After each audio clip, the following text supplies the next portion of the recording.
हमारा question number 1 है, a light sensitive device converts drawing, printed text और other image को वो डिजिटल फॉर्म में कन्वर्ट कर देती है, उसका नाम बताइए। कीबोर्ड, प्लॉटर, स्कैनर, OMR या इनमें से कोई भी नहीं। तो दोस्तों इसका जो सही जवाब है वो हमारा ऑप्शन नंबर सी यानी स्कैनर। स्कैनर एक ऐसी डिवाइस है जो क्या करती है, किसी भी प्रिंटेड टेक्स्ट को बाद में डिजिटल फॉर्म में कन्वर्ट कर देती है। तो क्वेश्चन नंबर 2 हमारा है कि कौन सा प्रोटोकॉल है जो प्रोवाइड करता है email facility among the different host. तो इनमें से वो कौन सा प्रोटोकॉल रहेगा? तो देखिए इसमें से जो सही जवाब है हमारा ऑप्शन नंबर बी है, simple mail transfer protocol, SMTP। तो ये जो सिंपल मेल ट्रांसफ़र प्रोटोकॉल है यही मेल्स को ट्रांसफ़र करने में हेल्प करता है, अलो करता है मल्टीमीडिया फाइल को हम लोग डिलीवर कर पाए एज एन ईमेल। अगला क्वेश्चन हमारा कि जो बेसिक आर्किटेक्चर है हमारा कंप्यूटर का, उसको किसने डेवलप किया था? तो कुछ ऑप्शन हैं आपके सामने, मगर इसका जो सही जवाब है हमारा ऑप्शन नंबर ए है, जॉन वन न्यूमैन ने किया था। बहुत ही बेसिक क्वेश्चन है ये। अगला था, in order to tell Excel that we are entering a formula in cell. Okay, तो एक्सेल को हमने कहना है कि हम फॉर्मूला एंटर करने वाले हैं आप में, तो वी मस्ट हमें किस चीज़ से उसको शुरू करना चाहिए। तो बहुत ही बेसिक क्वेश्चन है ये। तो जो इसका सही जवाब है वो हमारा ऑप्शन नंबर डी है। इसमें हम लोग इज इक्वल्स टू डालते हैं, उसके बाद हम अपना फॉर्मूला एंटर करते हैं एक्सेल में जाकर के। तो देखिए हमारा नेक्स्ट क्वेश्चन क्या है कि how many generations a computer can be classified. एक कंप्यूटर को हम लोग कितनी जनरेशन में क्लासीफाई कर सकते हैं? तो टोटल देखिए, लेकिन इसका जो सही जवाब है ऑप्शन नंबर सी है वो करेक्ट, यानी 5 जनरेशन में हम इसे क्लासीफाई कर सकते हैं। ठीक है, अगर आपको इसकी डिटेल जाननी है तो आप जान लीजिए, यहाँ पे थोड़ा सा पॉज करके आप देख सकते हैं इजीली से इसको। एनालॉजी का question number 1, insect relates at disease से। तो वार किससे रिलेट? वार होगा हमारा डिस्ट्रैक्शन से। किससे होगा? ऑप्शन नंबर डी, डिस्ट्रैक्शन से। नेक्स्ट क्वेश्चन है हमारा कि बुक जो है कवर से रिलेट है, तो पेंटिंग किससे रिलेट है? तो बुक के ऊपर हम कवर कर देते हैं तो पेंटिंग फ्रेम के अंदर रख लेंगे, तो ऑप्शन नंबर डी रहेगा हमारा सही जवाब। अगला था हमारा फ्लोट जो है वो सिंक से रिलेट करता है, तो बोट किससे लिंक करेगा? तो बोट जो है वो लिंक किया है किससे? सबमरीन से। वाटर जो है वो डैम से रिलेटेड है, तो ट्रेड किससे रिलेटेड है? देखिए यार, वाटर जो है, वाटर के लिए क्या बनाया जाता है? डैम बनाई जाती है। तो ट्रेड के लिए क्या बनाया जाएगा? हमारा ट्रेड पॉलिसी बना ली जाएगी। अगला क्वेश्चन था आपका कि इंटरेस्ट जो है वो मनी लेंडर के साथ है, तो सैलरी किसको मिलती है? अगर इंटरेस्ट मनी लेंडर के साथ है तो सैलरी हमारे एम्प्लॉय के लिए रहेगी, सैलरी का एम्प्लॉय। फर्स्ट क्वेश्चन है हमारा, our country is a spiritual country, there dash religious. तो किस वजह से है? ऑप्शन आपकी स्क्रीन पे अवेलेबल है, लेकिन जो इसका सही जवाब है वो है हमारा ऑप्शन नंबर ए। चलिए दूसरा क्वेश्चन देखते हैं हम लोग। सेकंड क्वेश्चन है हमारा, our sir teach mathematics dash English. तो इसमें इस क्वेश्चन में डैश में क्या आएगा? तो ऑप्शन आपकी स्क्रीन पे हैं। तो देखिए इसमें जो ऑप्शन है वो ऑप्शन नंबर बी आएगा। ठीक है, our sir teach mathematics beside English. Next जो है हमारा अगला क्वेश्चन है, please come dash the bathroom.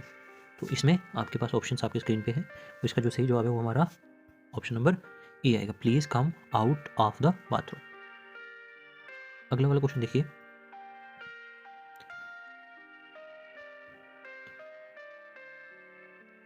तो इस क्वेश्चन में क्या बोल रहा है? Please do not loaf dash those beggars. तो ऑप्शन फिर से स्क्रीन पे अवेलेबल है, देखिए। तो इसका जो सही जवाब है वो आपका ऑप्शन नंबर सी है, please do not laugh at those beggars. Next question, please stop dash so many mistakes. तो इसमें जो सही जवाब है वो हमारा option number C, please stop making so many mistake.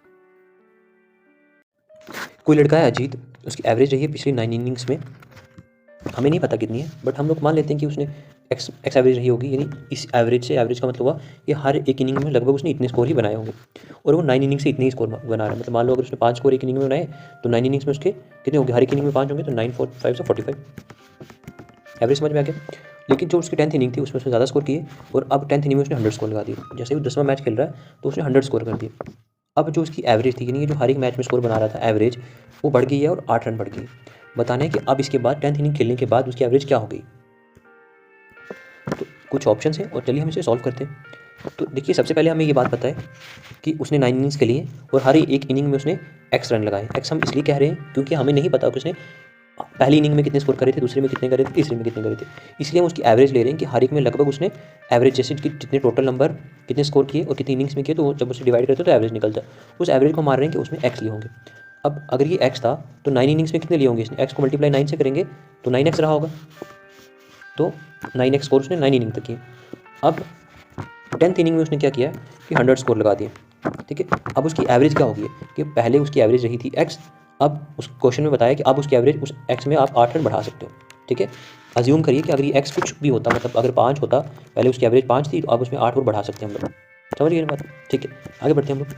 तो अभी उसकी एवरेज हो गई है इतनी। अब क्या हुआ कि 10th इनिंग जब उसने खेली है तो उसमें उसने लगा दिया 100 स्कोर। ठीक है, तो 10th इनिंग में अब हमें इसे अज्यूम दो तरीके से कर सकते हैं। हम इसे कैसे कैसे लिख सकते हैं, देखिए हम इसको, अब क्या हो गया 10th इनिंग के बाद स्कोर कैसा हो गया एवरेज, एक कि 9x जो उसने पिछली इनिंग्स में लगाया था प्लस इस बार का, या तो हम उसे लिख सकते हैं कि जो ये इसकी नॉर्मल एवरेज थी 10 मैचों की। आप इन दोनों को, ये दोनों का वैल्यू एक ही है। देखिए मैं कैसे कह रहा हूँ कि ये 10 मैच है उसके, 10 मैचेस खेले और हर एक मैच में उसने इतने रन बनाए, तो 10 इंटू इतने रन आ जाएंगे। या तो उसने 9 मैचों में इतने रन बनाए प्लस एक जो 10th मैच है, तो दोनों को हम सेम लिखेंगे। जब हम इसको कट करेंगे, इसको सॉल्व करते हैं, तो जब ये बीच में मल्टीप्लाई है तो 10 को x से मल्टीप्लाई किया तो 10x, 10 को 8 से मल्टीप्लाई करेंगे तो 80। अब जब इसे सिंप्लीफाई करेंगे तो ये क्लास 6 7 में सॉल्व करवाया जाता है कि ये प्लस का है, ये भी प्लस का है, ये वाला इधर जाके माइनस का हो जाएगा, तो 10 में से 9 जाएंगे तो बच जाएगा 1x, ये 80 इधर आएगा तो 80, 100 में से 80 जाएंगे तो बचेंगे हमारे पास 20। तो यानी वो जो x मान रहे थे हम कि जो उसने पिछली इनिंग्स में रन किए थे, वो हर एक इनिंग में लगभग उसने 20 रन किए थे। ठीक है, अब क्योंकि जो 10th इनिंग थी उसमें उसने 100 किए, तो उसकी एवरेज 8 रन से बढ़ी थी, तो पुराने वाले थे 20 प्लस 8 से एवरेज उसकी बढ़ गई है, तो अभी टोटल उसकी एवरेज कितनी हो गई है, 28 की एवरेज होगी उसकी। ठीक है, तो नई एवरेज उसकी 28 की, तो इसका मतलब हमारा ऑप्शन नंबर सी करेक्ट रहेगा। चलिए एक दूसरा क्वेश्चन देखते हैं हम लोग। अब वो कह रहे हैं यहाँ पे कि एवरेज टेम्परेचर जो था बुधवार का, वीरवार का और शुक्रवार का 40 डिग्री सेल्सियस था। अगर मैं कहता हूँ कि एवरेज टेम्परेचर जो था वीरवार का, शुक्रवार का और शनिवार का 41 डिग्री, एवरेज का मतलब समझ रहे हैं ना आप कि ऊपर नीचे हुआ होगा लेकिन एवरेज इतना ही था। अगर सैटरडे का टेम्परेचर खुद में 42 डिग्री था, तो बताइए कि बुधवार का टेम्परेचर कितना होगा। इसका सोल्यूशन क्या होगा कि पहले से उसने एवरेज हमें दिया हुआ है, तीनों का एवरेज कितना होगा, अगर 40 एक का है तो तीनों का कितना होगा, मल्टीप्लाई भी 3 से कर देंगे तो रहेगा हमारा 120। फिर अगर वीरवार का, शुक्रवार और शनिवार तीनों का दिया हुआ है कि 41 41 41 है, तो 41 से 3 को मल्टीप्लाई कर देंगे तो इतना आ जाएगा। सैटरडे का उसने अलग से हमें दे रखा है 42 डिग्री सेल्सियस। अब देखिए हम क्या करेंगे कि पहले जो हमें उसने दिया था कि थर्सडे, फ्राइडे और सैटरडे, जिसका बड़ा है उसको पहले सॉल्व करेंगे, तो इसका एवरेज में से निकाल देंगे हम लोग बुधवार, वीरवार और शुक्रवार का, तो हमारे 123 में से 120, तो जो डिफरेंस रहा उनके टेम्परेचर में वो रहा 3 का। ओके, तो सैटरडे का उसने हमें ऑलरेडी दिया हुआ है। ठीक है जी, तो सैटरडे का कितना था हमारा, सैटरडे का पहले से ऑलरेडी उसने दिया था 42 में से मैंने 3 को माइनस किया तो मेरे पास बचा 39, तो हेंस हमारा ऑप्शन रहेगा 39 आंसर, यानी ऑप्शन नंबर ए। ये एक क्वेश्चन है, बोल रहे कि इस चार्ट को पढ़िए और फिर इसके कुछ क्वेश्चन हैं उन्हें आप सॉल्व करिए। देखिए पाई चार्ट आपको दिया है यहाँ पे, जो रिप्रेजेंट कर रहा है डोमेस्टिक एक्सपेंडिचर किसी एक फैमिली का, और इसको परसेंटेज में बताया। बोल रहे इस चार्ट को पढ़ो और फिर मुझे आंसर बताओ इसका, और उस जो फैमिली है उसकी इनकम जो कितनी है मंथली, वो है कुछ 33,650 रुपीज़। अब इसे सॉल्व करने से पहले आपको ये याद रखना है कि ये उसकी महीने की इनकम है और परसेंटेज में अब इसे हम इसे 100% मानेंगे। ओके, तो चलिए हम एक एक क्वेश्चन देख लेते हैं कि क्या क्या क्वेश्चन हैं इसके। थोड़ा सा चार्ट को देख लेते हैं एक बार। चार्ट में क्या रहा है कि 25% वो लोग खाने पे खर्च करते हैं, 18% रेंट देते हैं, 9% इंटरटेनमेंट पे खर्चा होता है, चाइल्ड की एजुकेशन पे 23%, मेडिकल पे 13%, और जो सेविंग करते हैं प्रोविडेंट फंड में वो है 12%।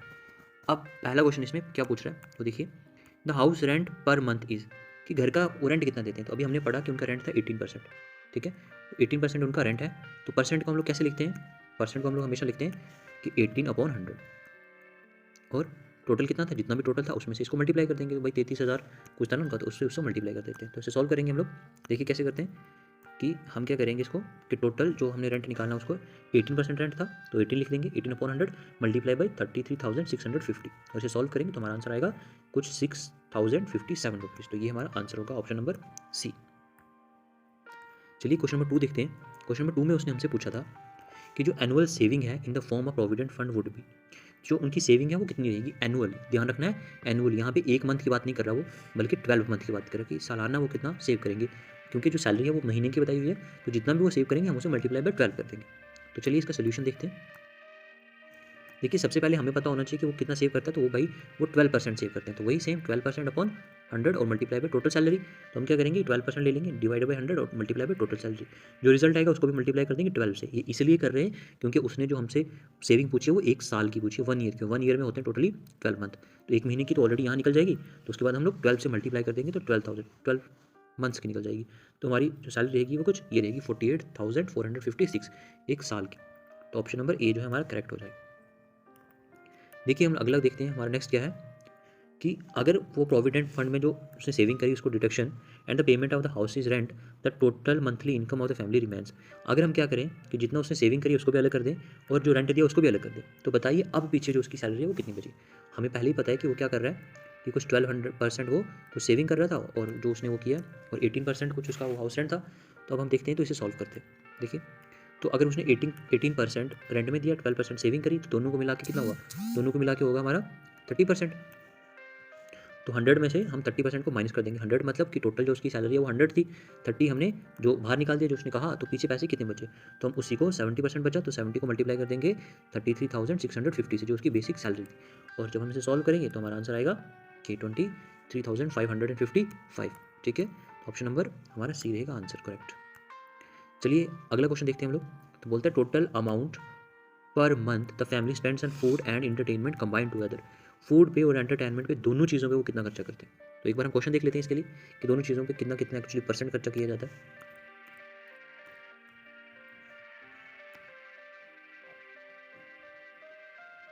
तो क्वेश्चन देखने पे हमें ही समझ में आया कि वो एंटरटेनमेंट पे कितना खर्चा कर रहे हैं, एंटरटेनमेंट पे 9% कर रहे हैं और अपने फूड पे 25%।